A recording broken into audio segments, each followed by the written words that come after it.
किसी शहर के रेलवे स्टेशन पर एक भिखारी रहता था। वह वहां आने जाने वाले यात्रियों से भीख मांगकर अपनी जिंदगी काट रहा था। एक सुबह जब वह भीख मांग रहा था तो उसकी नजर सूट बूट पहने एक लंबे से आकर्षक व्यक्ति पर पड़ी, जो वहां खड़ा होकर अपनी ट्रेन का इंतजार कर रहा था।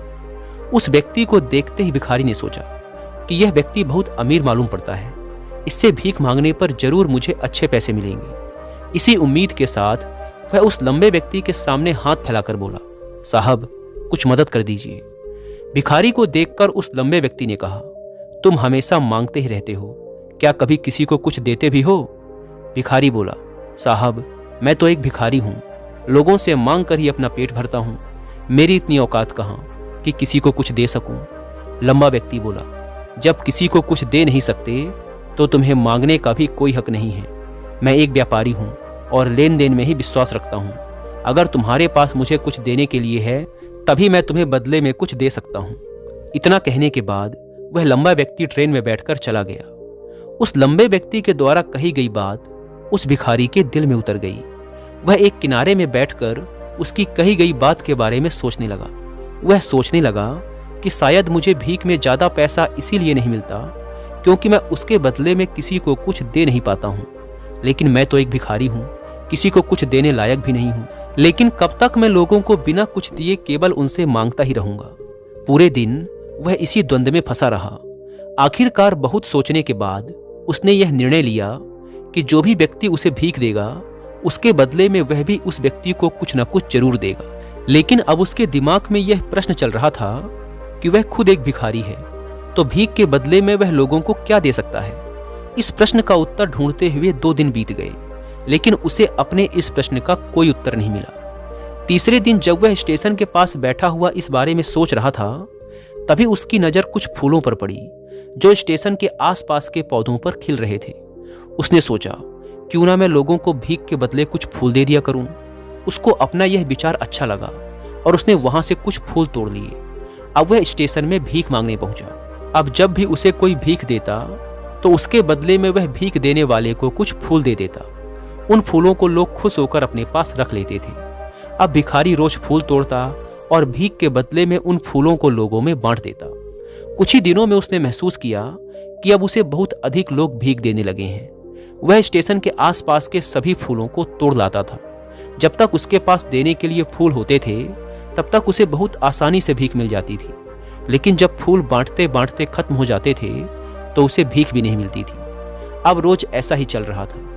एक दिन जब वह स्टेशन में भीख मांग रहा था तो उसने देखा कि वही लंबा व्यक्ति सूट बूट पहने ट्रेन में बैठा है, जिसकी वजह से उसे भीख के बदले फूल देने की प्रेरणा मिली थी। वह तुरंत उस व्यक्ति के पास पहुंचा और भीख मांगते हुए बोला, साहब आज मेरे पास आपको देने के लिए कुछ फूल हैं, आप मुझे भीख दीजिए तो मैं बदले में आपको कुछ फूल दूंगा। उस व्यापारी ने उसे भीख के रूप में कुछ पैसे दे दिए और भिखारी ने बदले में कुछ फूल उसे दे दिए। उस लंबे व्यक्ति को यह बात बहुत पसंद आई।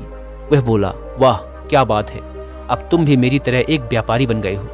इतना कहकर फूल लेकर वह लंबा व्यक्ति अपने स्टेशन पर उतर गया। लेकिन उस लंबे व्यक्ति द्वारा कही गई बात एक बार फिर से उस भिखारी के दिल में उतर गई। वह बार बार उस लंबे व्यक्ति के द्वारा कही गई बात के बारे में सोचने लगा और बहुत खुश होने लगा। उसकी आंखों में अब एक चमक आ गई थी और अंदर से कुछ कर गुजरने का उत्साह उमड़ रहा था। उसे लगने लगा कि अब उसके हाथ सफलता की वह चाबी लग गई है जिसके द्वारा वह अपने जीवन को बदल सकता है। वह तुरंत ट्रेन से नीचे उतरा और उत्साहित होकर बहुत तेज आवाज में ऊपर आसमान की तरफ देखकर एक विजेता की तरह हाथ उठाकर बोला, मैं भिखारी नहीं हूं, मैं तो एक व्यापारी हूं, मैं भी अमीर बन सकता हूं। लोगों ने उसे देखा तो सोचा कि शायद यह भिखारी पागल हो गया है। लेकिन उस दिन के बाद वह भिखारी उस स्टेशन पर फिर कभी नहीं दिखा। लेकिन 1 साल बाद इसी स्टेशन पर 2 व्यक्ति सूट बूट पहने हुए यात्रा कर रहे थे। दोनों ने एक दूसरे को देखा तो उनमें से एक ने दूसरे से हाथ मिलाया और कहा, क्या आपने मुझे पहचाना? दूसरा व्यक्ति बोला, नहीं, क्योंकि मेरी जानकारी में हम लोग तो पहली बार मिल रहे हैं। पहला व्यक्ति मुस्कुराया और बोला, नहीं, आप याद कीजिए, हम पहली बार नहीं बल्कि तीसरी बार मिल रहे हैं। दूसरा व्यक्ति बोला, मुझे याद नहीं है, वैसे हम पहले 2 बार कब और कहाँ मिले थे? पहला व्यक्ति मुस्कुराया और बोला, हम पहले भी 2 बार इसी ट्रेन में मिले थे। मैं वही भिखारी हूँ जिसको आपने पहली मुलाकात में बताया कि मुझे जीवन में क्या करना चाहिए और दूसरी मुलाकात में बताया कि मैं वास्तव में कौन हूँ। दूसरा व्यक्ति मुस्कुराया और अचंभित होते हुए बोला, ओह, याद आया, तुम तो वही भिखारी हो जिसे मैंने एक बार भीख देने से मना कर दिया था और दूसरी बार मैंने तुमसे कुछ फूल खरीदे थे। तुम तो पूरी तरह से बदल गए हो, लेकिन आज तुम इस सूट बूट में कहाँ जा रहे हो और आजकल क्या कर रहे हो? तब पहला व्यक्ति बोला, हाँ, मैं वही भिखारी हूँ, लेकिन आज मैं फूलों का एक बहुत बड़ा व्यापारी हूँ और इसी व्यापार के काम से ही दूसरे शहर जा रहा हूँ। कुछ देर रुकने के बाद वह फिर बोला, आपने मुझे पहली मुलाकात में प्रकृति का वह अटल नियम बताया था जिसके अनुसार हमें तभी कुछ मिलता है जब हम कुछ देते हैं। लेन देन का यह नियम वास्तव में काम करता है। मैंने इसे बहुत गहराई से महसूस किया है, लेकिन मैं खुद को हमेशा भिखारी ही समझता रहा। इससे ऊपर उठकर मैंने कभी खुद को देखा ही नहीं। और जब आपसे मेरी दूसरी मुलाकात हुई तब आपने मुझे बताया कि मैं एक व्यापारी बन चुका हूँ। अब मैं समझ चुका था कि मैं वास्तव में भिखारी नहीं रहा बल्कि व्यापारी बन चुका हूँ। मुझे समझ आया कि लोग अचानक मुझे इतनी भीख क्यों दे रहे हैं, क्योंकि वह मुझे भीख नहीं दे रहे थे बल्कि उन फूलों का मूल्य चुका रहे थे। सभी लोग मेरे फूल खरीद रहे थे क्योंकि इससे सस्ते फूल उन्हें कहाँ मिलते। मैं लोगों की नज़रों में एक छोटा व्यापारी था, लेकिन मैं अपनी नज़रों में एक भिखारी ही था। आपके बताने पर मुझे समझ आ गया कि मैं एक छोटा व्यापारी बन चुका हूँ। उस दिन मैंने निश्चय किया कि मैं अपने इस व्यापार को बड़ा करूँगा। ट्रेन में फूल बेचने से जो पैसे इकट्ठा हुए थे, मैंने उनसे बहुत से फूल खरीदे और फूलों का व्यापारी बन गया। यहाँ के लोगों को फूल बहुत पसंद है और उनकी इसी पसंद ने मुझे आज फूलों का बहुत बड़ा व्यापारी बना दिया है। दोनों व्यापारी अब खुश थे और स्टेशन आने पर साथ उतरे और अपने अपने व्यापार की बातें करते हुए आगे बढ़ गए। दोस्तों, इस कहानी से हमें जीवन का एक अनमोल सबक मिलता है कि हमारी सोच ही हमारी तकदीर का निर्माण करती है। जब तक भिखारी खुद को सिर्फ एक मांगने वाला समझता रहा, तब तक उसकी हालत वैसी ही बनी रही। लेकिन जब उसने अपनी सोच को बदला और देने की मानसिकता अपनाई, तो उसकी दुनिया बदल गई।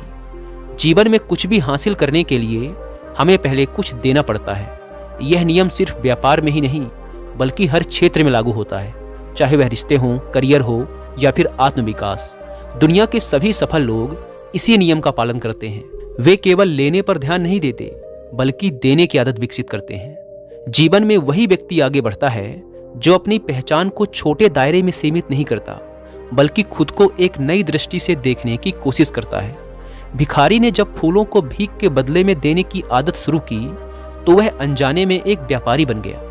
यह हमें सिखाता है कि अवसर हमारे आसपास ही होते हैं, लेकिन हमें उन्हें देखने की क्षमता विकसित करनी होगी। अगर हम खुद को सीमाओं में बांध कर रखते हैं तो हमारी दुनिया भी सीमित ही रह जाती है, लेकिन जब हम खुद को ऊंचाइयों तक पहुंचने के काबिल मान लेते हैं तो पूरा ब्रह्मांड हमें सफल बनाने के लिए अपना सहयोग देने लगता है। इस कहानी का सबसे बड़ा संदेश यही है कि सफलता आपकी मानसिकता में छिपी होती है। अगर आप खुद को कमजोर, छोटा या अयोग्य समझते रहेंगे तो परिस्थितियां भी वैसी ही बनेंगी। लेकिन जब आप खुद को मजबूत, काबिल और बड़ा सोचने लगेंगे तो दुनिया भी आपको वैसे ही देखने लगेगी। इसीलिए अगर जीवन में सफलता चाहिए तो सबसे पहले अपनी सोच को बदलना होगा। खुद को सीमाओं से मुक्त करें, आत्मसम्मान जगाएं और अपने सपनों को साकार करने के लिए पूरी शिद्दत से मेहनत करें। जब आपकी मानसिकता सफल लोगों जैसी बन जाएगी तो सफलता खुद चलकर आपके पास आएगी।